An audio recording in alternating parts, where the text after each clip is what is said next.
இந்த மாதிரி கதைகளை தொடர்ந்து பார்ப்பதற்கு விஷுவல் ஸ்டோரிஸ் சேனலை சப்ஸ்கிரைப் பண்ணிக்கோங்க.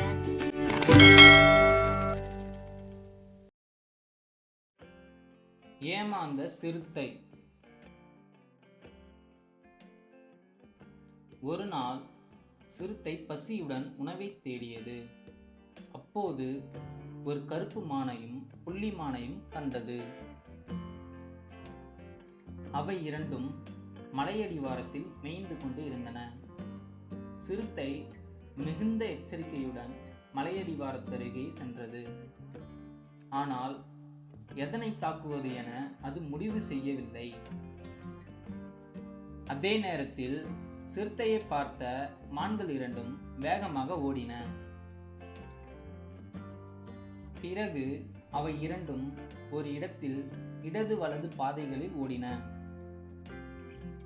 சிறுத்தை அந்த இடத்திற்கு வந்தது.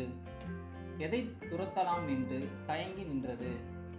பிறகு சரி, கருப்பு மானை துரத்தலாம், அதன் இறைச்சிதான் சுவையாக இருக்கும் என்று முடிவு செய்து கருப்பு மானை துரத்தத் தொடங்கியது. ஆனால் அதற்குள் அது தொலைதூரம் ஓடி போய்விட்டது.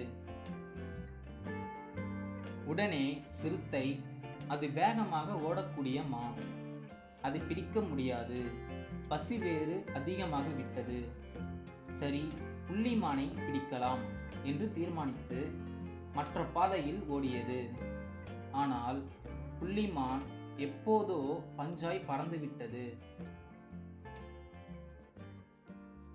கருத்து: முக்கியமான நேரத்தில் முக்கியமான முடிவை விரைவாக எடுக்க வேண்டும்.